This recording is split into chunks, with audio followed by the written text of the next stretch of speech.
নতুন আমরা ব্যাকপ্যাক করব।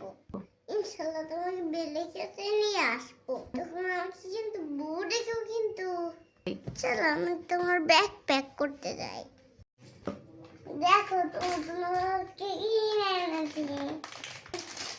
আরো এনেছি। Bismillahir Rahmanir Rahim. Assalamu alaikum and hello everyone. This is Zarin and welcome to another brand new vlog. আজ আমি আপনাদের সাথে আমার জীবনের অন্যতম সুন্দর মুহূর্ত শেয়ার করতে যাচ্ছি। এই ব্লগটা আমার ছোট বোন জোহার জন্মের দিনের ব্লগ। অ্যাকচুয়ালি যখন আমি ভিডিওটা শ্যুট করছিলাম তখনও ভাবিনি এটা পাবলিকলি শেয়ার করব। আমি শুধু মেমোরিটা ক্যাপচার করে রাখতে চেয়েছি সারা জীবনের জন্য। কিন্তু এই ভিডিওটা আমি হারিয়ে ফেলেছিলাম। আলহামদুলিল্লাহ আবার খুঁজে পেয়েছি।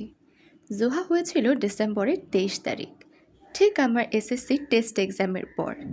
এসএসসি এক্সামটা যে কীভাবে দিয়েছি শুধু আমিই জানি।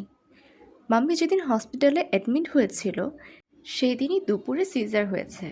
অপারেশন থিয়েটারের বাইরে আমাদেরই সব ফ্যামিলি মেম্বার্সরা ছিল, মাম্মির ফ্রেন্ডরাও ছিল।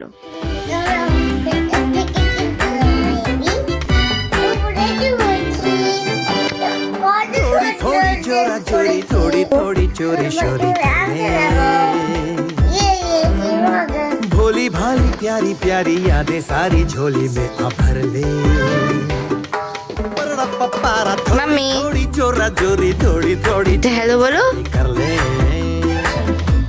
তোমার এক্সপেরিয়েন্স কেমন, এখন কেমন ফিল হচ্ছে? प्यारी यादें सारी তুমি তৃতীয় সন্তানের মা হতে যাচ্ছ। মাম্মির ফ্রেন্ডদের মধ্যে মাশাআল্লাহ এত সুন্দর রিলেশন, এত ভালো বন্ডিং, মাঝে মাঝে দেখে আমার নিজেরই হিংসে হয়। এখনও যদিও অত ভালো ফ্রেন্ড আমি পাইনি, আমি জানি না আমি আমার জীবনে এত ভালো আর সাপোর্টিভ ফ্রেন্ড পাবো কি না। রেজওয়ান আন্টি সবার আগে হসপিটালে এসেছে, পরে Suma aunty, any aunty, Hemu uncle এসেছিল, মনিকা আন্টি অফিস শেষ করে এসেছিল। হাসান মামার মায়ের সেদিন অপারেশন ছিল, তাই মামা হসপিটালে আসতে পারেনি, কিন্তু বারবার ফোন দিয়ে খোঁজ নিচ্ছিল। রিপা আন্টি মাম্মির cousin as well as friend.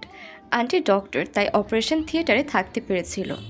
আমি যখন জোহাকে কোলে নিয়েছি সেই মোমেন্টের ফিলিংটা এক্সপ্রেসেবল না, maybe the best feeling in the world. আমরা হসপিটালে 2 দিন ছিলাম। আমি তো মাম্মির সাথে ছিলামই, তার সাথে সাথে ফার্স্ট রাতে আমার সাথে আমার একটা নানুমণি ছিল, আর সেকেন্ড রাতে আমার সাথে বড় ফুপ্পি ছিল। আমার ফুপ্পিরাও অনেক অনেক হেল্প করেছে। ছোট ফুপ্পি ফার্স্ট ডেতে রাতের বেলা রান্না করে এনেছিল, আর বড় ফুপ্পি হসপিটালে তো এক রাত ছিলই, তার পাশাপাশি আমাদের সাথে বাসায়ও অনেক দিন ছিল।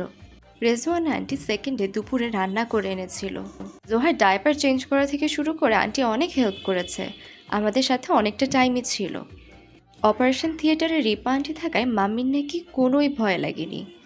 আলহামদুলিল্লাহ সব কিছু খুব সুন্দরভাবেই হয়েছিল। আপনারা মাশাআল্লাহ বলবেন প্লিজ।